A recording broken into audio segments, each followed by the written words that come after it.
Oke, jadi karena pertemuan hari ini kita nggak ketemu secara live, jadi saya bakal akan presentasiin secara recording. Jadi Kak Anis bisa ngelihat dari recording ini. Kalau ada pertanyaan boleh langsung chat di WhatsApp ya, Kak. Jadi hari ini kita akan pelajarin tentang passive voice atau kalimat pasif. Dan di kalimat pasif ini sering digunakan saat kita ingin fokus terhadap subjek yang dikenai pekerjaan. Jadi subjeknya itu tidak lagi di depan, tapi malah di belakang. Kenapa? Karena kita ingin fokus terhadap apa yang dikenai pekerjaan itu. Contohnya, the children watch TV. Anak-anak menonton televisi. Tapi di pasif ini, TV is watched by the children. Kita akan berfokus ke televisi ini sedang ditonton oleh anak-anak. Karena kita fokusnya terhadap televisinya, bukan apa yang ditonton, bukan anak-anaknya yang menonton, bahkan juga bukan tontonan yang ada di televisi. Jadi kita akan berfokus ke objeknya doang. Dalam bahasa Indonesia ada istilah kalimat aktif dan kalimat pasif. Untuk kalimat aktif di bahasa Indonesia itu biasanya dimulai dengan imbuhan me seperti memainkan, menonton, menyanyi, atau bernyanyi, bermain, berdiskusi, dan sebagainya. Itu kalimat aktif. Contohnya, para siswa mempelajari bahasa Inggris. Jadi ada subjeknya, ada verb satu atau predikatnya, dan juga ada objeknya yaitu bahasa Inggris. Nah, di bahasa Inggris, kita translate menjadi the students study English. Subjek, verb satu, objek. Sedangkan di kalimat pasif, bahasa Indonesia itu ditandai dengan imbuhan di. Jadi dari menonton jadi ditonton, bermain jadi dimainkan, atau dengan imbuhan ter. Contohnya, melupakan jadi terlupakan, seperti itu, Kak. Nah, di contoh kalimatnya ada bahasa Inggris dipelajari oleh para siswa atau dipelajari para siswa. Jadi ada objeknya, ada predikatnya, dan ada subjek. Kita bisa lihat ini jadi keubah urutannya. Yang pertama ini subjek dulu. Kalau di kalimat pasif, subjeknya itu jadi di akhir. Dan kalau di bahasa Inggris, English is studied by the students. Jadi objeknya itu apa? Objek dari sini. Ada to be-nya, ini harus ada to be-nya. Karena menunjukkan objek ini sedang diapakan. Jadi verb to, itu verb to, kata lampau, ditambah by, oleh, dan subjeknya. Jadi bahasa Inggris sedang atau sedang dipelajari oleh para muridnya, para siswa. Nah, apakah semua kalimat aktif bisa menjadi pasif? Nah, perbedaannya ada di dua kalimat ini. The president arrives at the airport, dan the president attends the ceremony at the place. Kalimat yang bisa berubah menjadi kalimat pasif itu yang memiliki objek transitif. Jadi yang harus dijelaskan objeknya itu apa. Contohnya di sini, the president arrives at the airport.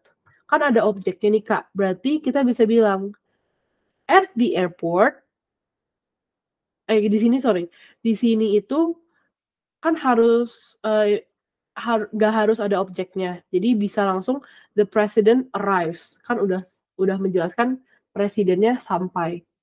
Tapi yang di bawah ini, the president attends the ceremony at the palace, itu kalau kita cuma ambil subjek dan verbnya, the president attends, presidennya menghadiri. Kan kita harus menjelaskan menghadiri apa.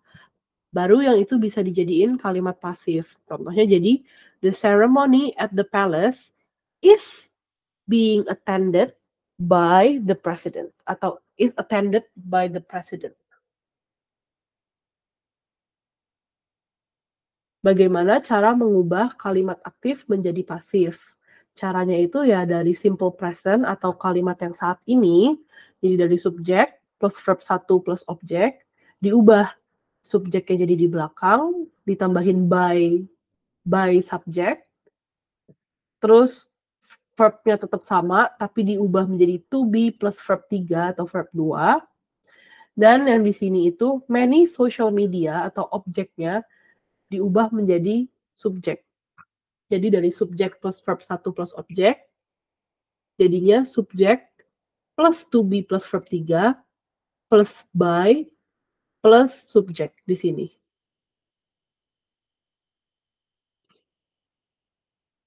Nah, semua verb pasif itu pasti berupa to be plus verb 3. To be-nya ini disesuaikan dengan tense yang ada. Jadi yang he, she, it, they, we, I, you. Terus juga disesuaikan dengan apakah dia plural, apakah dia singular, dan sebagainya. Jadi kalau di simple present ya subject plus verb 1 plus s atau es plus objek, jadi she studies English. Kalau plural, they study English. Di pasifnya berarti English is studied by her. Di pasifnya English are studied by them. Kalau present perfect, karena kita udah pelajar kemarin harus ada has-nya, has verb 3, berarti she has studied English, sementara pluralnya they have studied English. Kebalikannya ya English has been studied by her, English have been studied by them. Kalau untuk simple past, karena dia hanya pakai verb 2, subject plus verb 2 plus object, berarti she studied English, they studied English. English was studied by her, English were studied by them. Kalau di future untuk masa depan berarti she will study English, they will study English. Karena sama persis kalimatnya, strukturnya, hanya bedanya di subjeknya. Berarti yang di bawah ini objek ya seharusnya.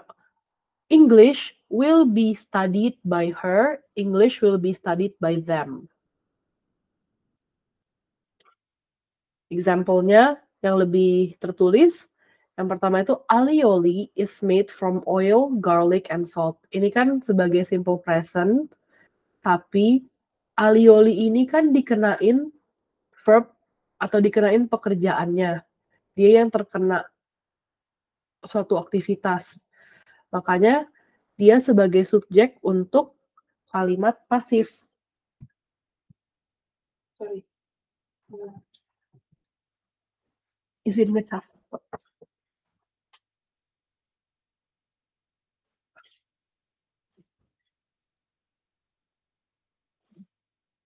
Nah, di strukturnya itu berarti ada is atau are plus verb 3 karena dia present, bukan masa lampau. Dia terjadi saat ini atau selalu terjadi.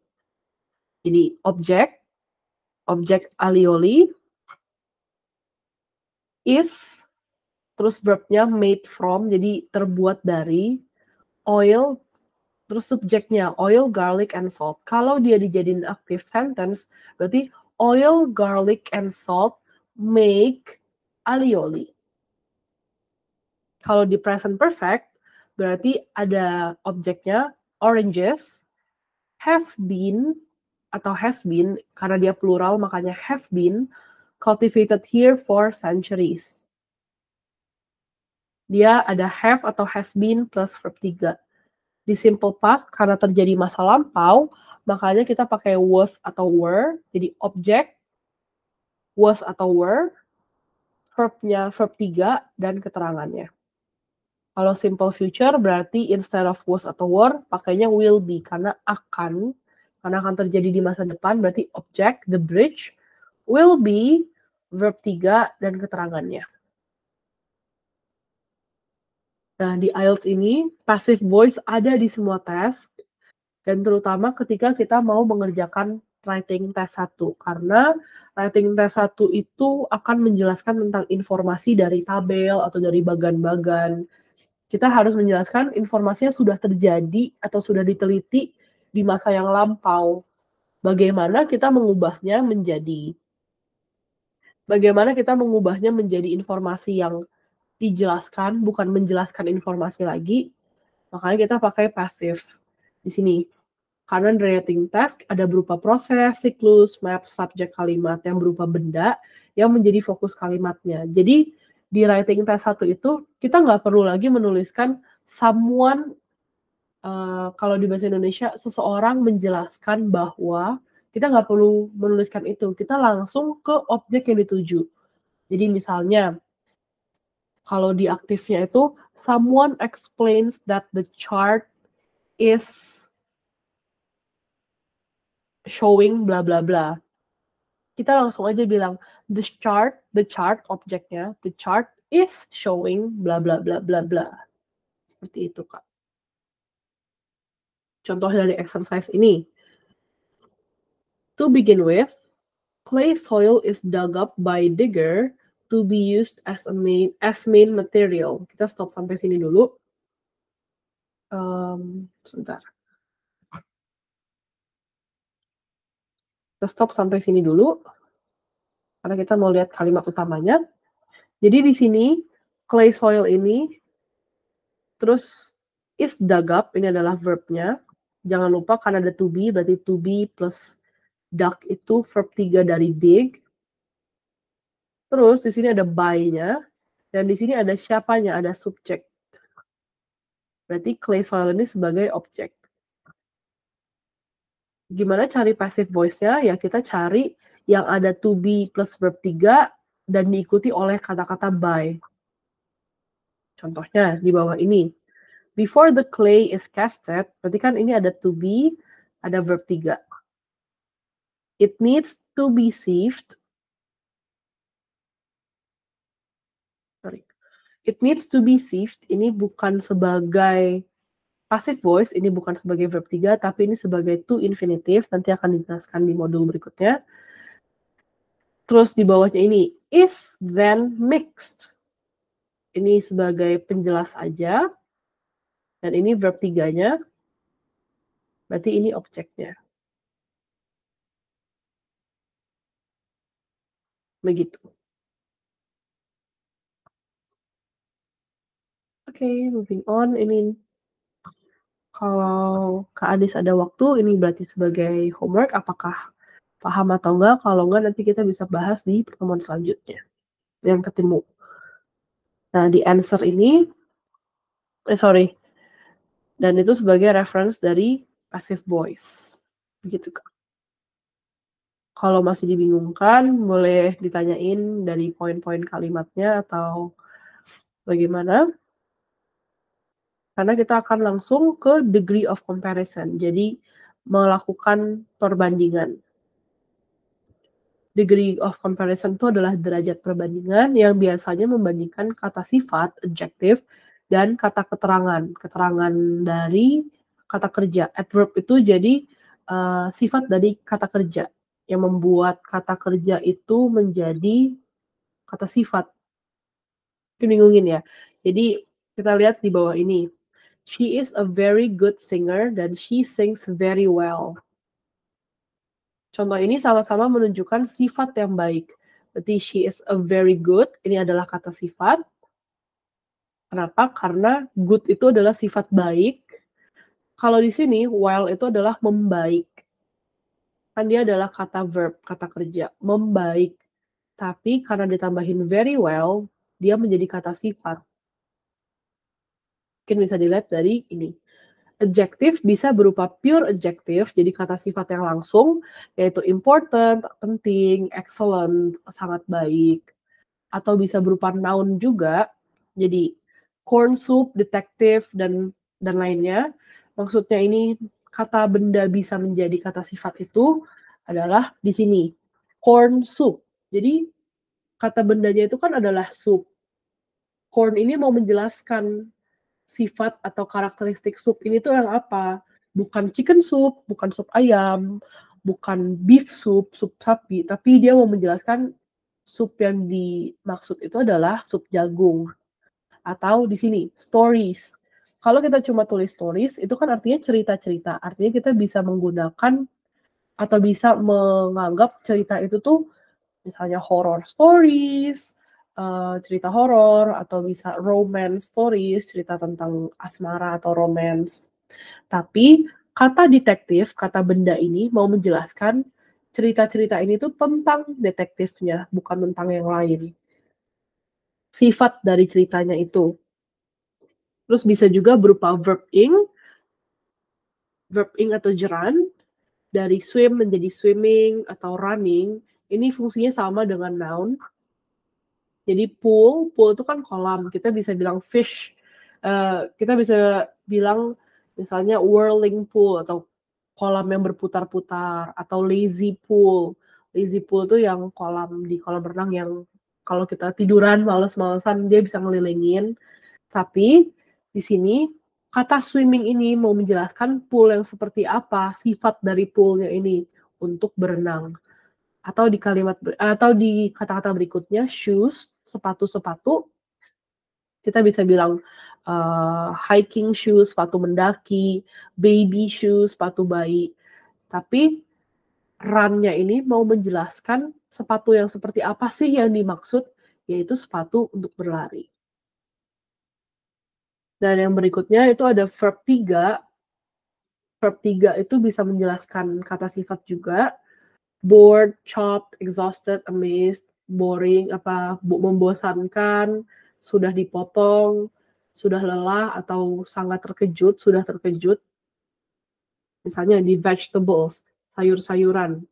Dia mau menjelaskan sayur-sayuran yang sudah dipotong dulu. Jadi sayuran yang udah dipotong, bukan yang sekarang dipotong. Makanya pakai verb 3. Dia mau menjelaskan sifat si sayuran ini yang sudah dipotong. Atau di udara, air, polluted, berpolusi. Dia mau menjelaskan udaranya yang sudah terkena polusi, begitu. Kalau di adverb ini jadi ada adverb of manner. Dia itu adjective plus ly. Kayak slow itu kan sifat lambat. Tapi kalau ditambahin ly, dia menjadi adverb, dia mau menjelaskan dengan perlahan. Jadi adverb itu kalau di Indonesia kita tambahin kata-kata dengan. Misalnya, she speaks French fluently. Kan fluent itu sifat lancar. Berarti di sini dia berbicara bahasa Prancis dengan lancar. Kalau adverb of type, dia itu menjelaskan sifat. Dia mau menjelaskan bahwa dia berbicara bahasa Prancis di pagi hari. Kalau li itu dengan, kalau time itu di pagi hari. Jadi mau menjelaskan kapan dia melakukan ini, sifat kapan gitu, karakteristiknya. Kalau adverb of place, dia punya kedudukan yang hampir mirip dengan adverb of time, tapi instead of nunjukin waktu, dia menunjukkan tempat. Berarti dia berbicara bahasa Prancis di rumah. Terus adverb of purpose, tujuan. Tujuan dia bicara bahasa Prancis ini untuk apa? Dia berbicara bahasa Prancis untuk mempersiapkan, to prepare for her visit to France. Untuk mempersiapkan kunjungannya ke Prancis. Dan yang terakhir, adverb itu juga ada adverb of frequency atau frekuensi. Jadi contohnya itu, she rarely speaks French. Jadi dia rarely speaks French, dia jarang berbicara bahasa Prancis, atau often, itu sering, atau sometimes, atau always, never, dan itu frekuensi. Jadi seberapa sering. Dan ada berapa derajat? Ada 3. Yang pertama itu equative, yang kedua itu comparative, dan yang ketiga superlative. Kita mulai dari equative, perbandingan setara. Jadi dua hal atau orang yang dibandingkan itu sejajar, memiliki kedudukan yang sama. Misalnya sama-sama negara, atau sama-sama orang, benda. Tapi kita nggak bisa membandingkan orang dan benda. Harus salah satu. Nggak bisa bandingin negara dan orang, benda dan negara, dan sebagainya. Jadi harus subjek yang sejajar kedudukannya.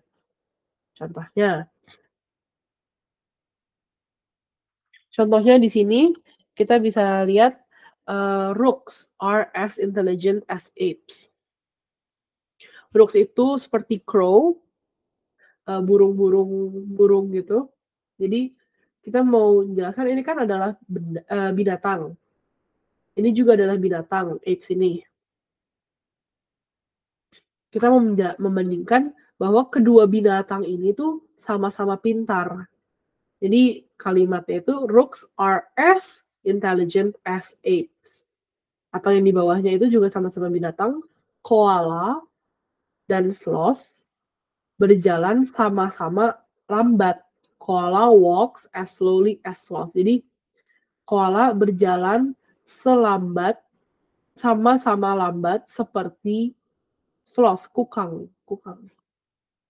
Dan rumusnya itu jadi subject plus verb plus s, terus ditambahin adjective atau adverbnya, ditambah s lagi, baru subjek keduanya. Dan itu selalu ada s dan s gitu kalau untuk equative, karena sama-sama. Kalau untuk komparatif, itu perbandingan lebih atau lebih kurang. Nah, itu kita bisa membandingkan tetap dua orang atau dua subjek yang kedudukannya sama, tapi mereka tuh nggak setara gitu. Maksudnya kedudukan itu mereka tuh posisinya sama, jadi sama-sama orang, sama-sama benda, atau sama-sama negara, tapi mereka tuh tidak setara. Contohnya, di bagian ini, apes are more intelligent than orangutans. Jadi, apes itu lebih pintar dibandingkan orangutan. Jadi kenapa begini? Karena si subjeknya ini, si apes-nya ini, memiliki kualitas yang lebih daripada objek atau subjek keduanya ini. Nah, di sini nunjukin lebih pintar. Kalau di bawahnya, apes are smarter than orangutans. Sama aja artinya, tapi more intelligent ini diparafrasein menjadi smarter. Atau yang di bawahnya, tiger runs faster than a cat. Harimau berlari lebih cepat dibandingkan kucing. Karena si harimau ini punya kualitas yang lebih baik dibandingkan kualitas lari yang lebih baik dibandingkan si kucing ini. Nah, kita bisa lihat dari rumusnya itu subjek plus kata kerja verb plus more plus adjective atau adverb plus than plus subjek kedua. Jadi ada more than. Tapi kalau kata-katanya itu bisa ditambahkan belakangnya, itu kita pakai subjek plus verb plus adjective plus r, kayak smart jadi smarter, fast jadi faster, atau adverb yang plus r, er, plus than juga tetap sama, dan plus subjeknya.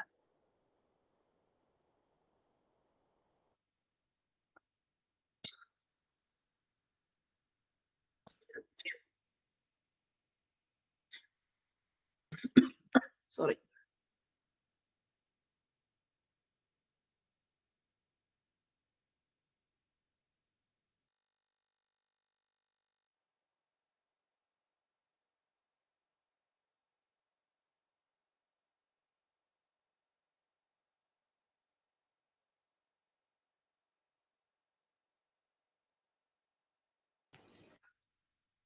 Oke, sorry. Nah, kapan kita bisa tahu mana adjektif yang pakai er atau pakai more than? Jadi, pakai er itu ketika si adjektif atau kata-katanya itu hanya memiliki satu silabel.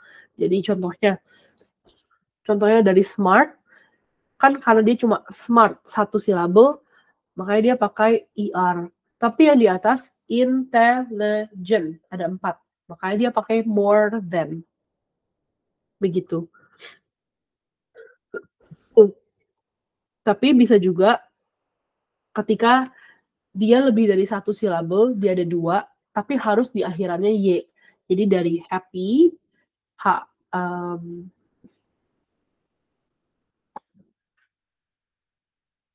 contohnya di sini, happy, kan dia ada he plus p, gitu ya. He plus p. Nah, karena dia akhirannya Y dan dia 2 silabel, berarti kita gantinya jadi happier. Atau bisa juga easy, E plus Z, easy, itu jadi easier. Seperti itu.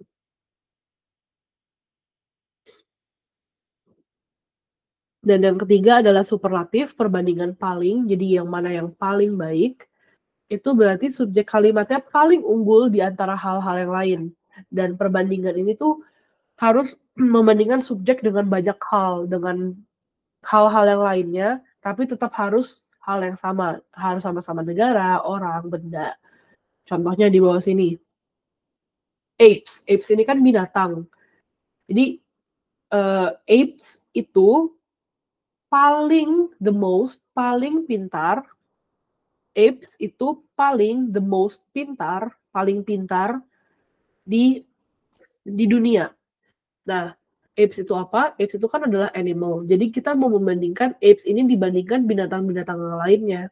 Jadi makanya apes are the most intelligent animal in the world.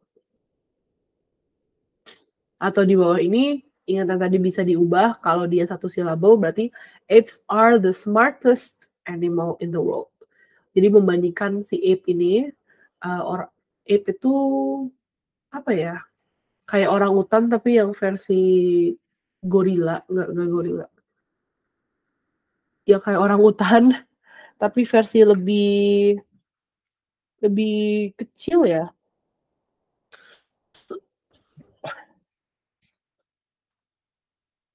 Coba.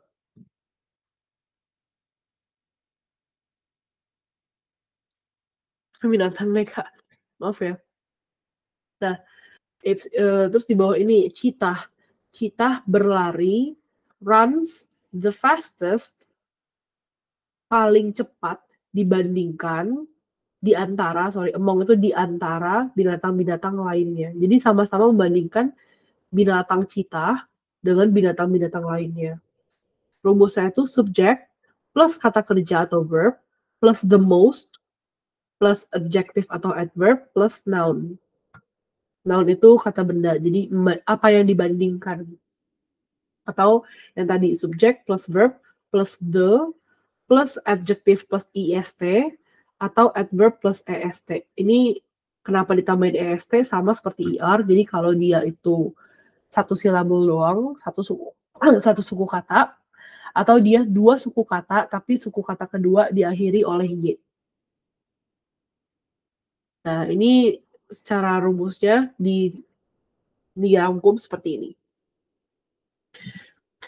Satu silabel plus er then plus then atau plus the adjective adverb plus est. Jadi dari smart jadi smarter, smart jadi smartest. Kalau 2 syllable words itu pakai more, lebih dari more, smarter than, atau the most, funniest. Kalau itu dua suku kata. Tapi kalau dia 2 suku kata tapi diakhiri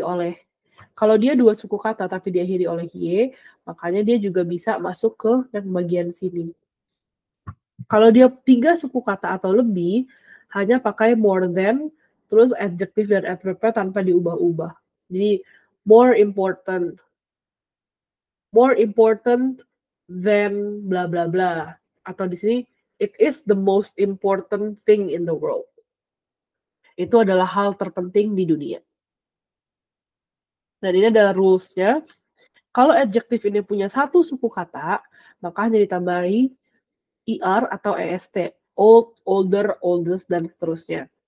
Kalau adjektifnya, kata sifatnya diakhiri huruf e, makanya ditambah r atau st aja, bukan NICER, tapi NICE R langsung gitu.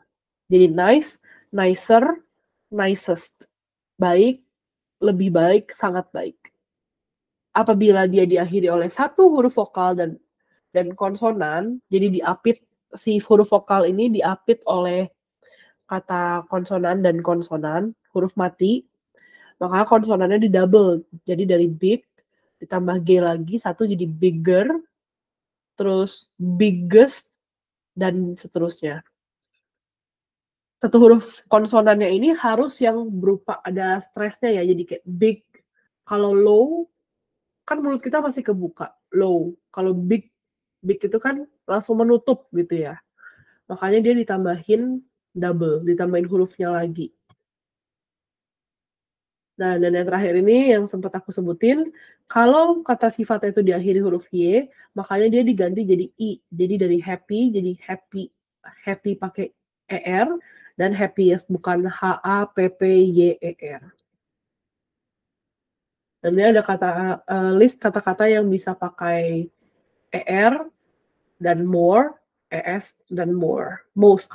Ini jadi 10 kata ini yang bisa ditambah, bisa keduanya, jadi pilih salah satu, mau more common atau commoner, crueler atau more cruel, gentle atau more gentle atau gentler, dan sebagainya.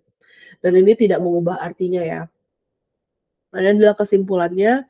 Jadi dari sini kalau mungkin dari penjelasan aku yang tadi kurang jelas, bisa ditanya, atau mungkin bisa lihat dari sini, terus melihat penjelasan aku apakah make sense atau dimengerti. Kalau enggak, nanti ditanyain ulang gitu kan. Dan ini exercise-nya. Jadi kita lihat di sini, mau mencari degree of comparison. Jadi kita mau mencari apakah dia S bla bla bla, S bla bla bla, yang ini S blank S, atau mau cari dia more, atau ada ER, atau EST, dan sebagainya. Kita bisa lihat berarti di sini, overall production capacity tended to increase during this 20-year period. Ini kan nggak ada membandingkan oil production capacity dengan apa. Berarti kalimat pertama nggak ada degree of comparison. Yang kedua ini, the figures for Saudi Arabia were significantly higher. Kita lihat di sini ada adjective plus ER, artinya dia comparison. Dan ada then-nya. Dan dia mau compare apa? Ini kan berarti sebagai objeknya, apa yang di-compare. Nanti kita lihat ke depannya.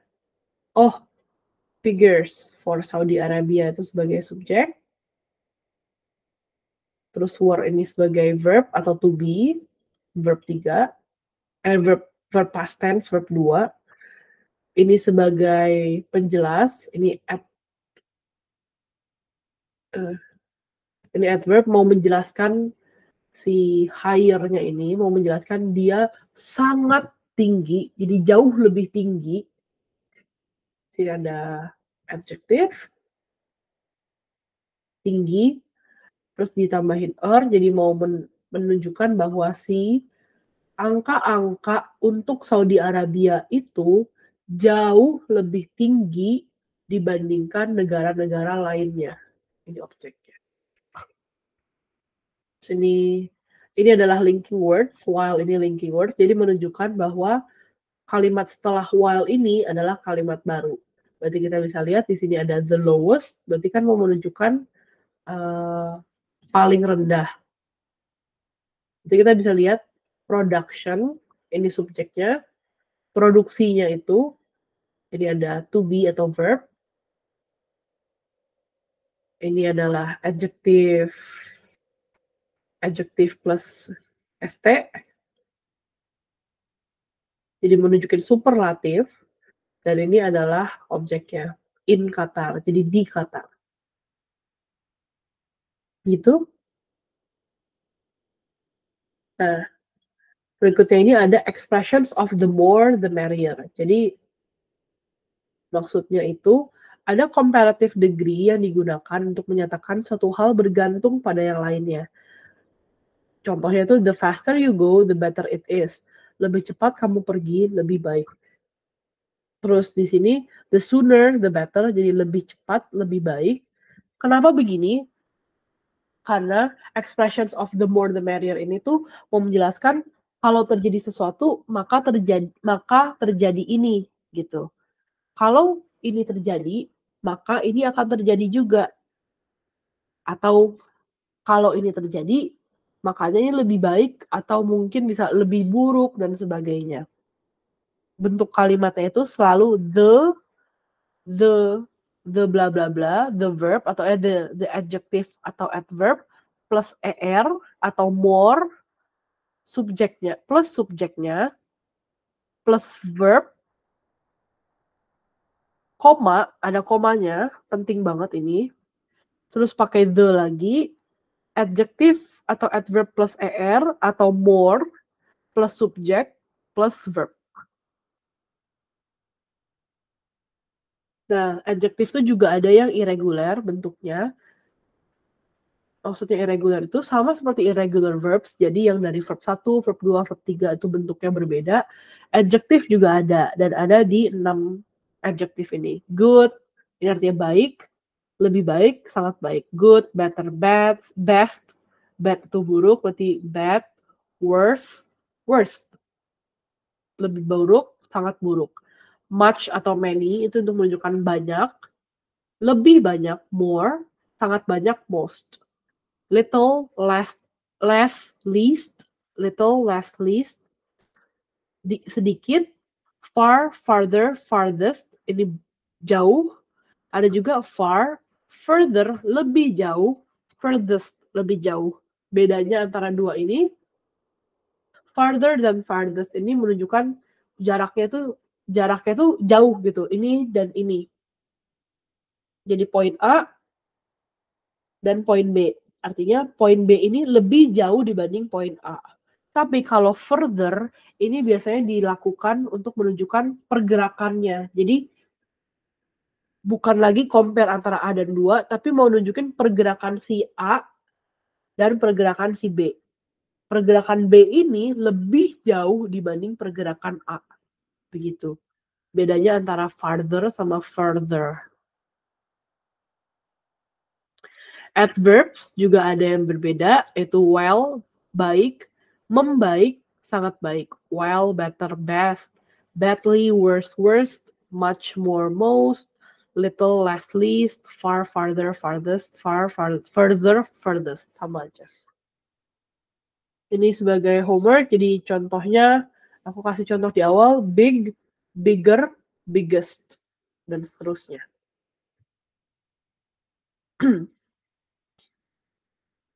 Izin matiin recording dulu sebelum kita masuk ke gerund dan to infinitive.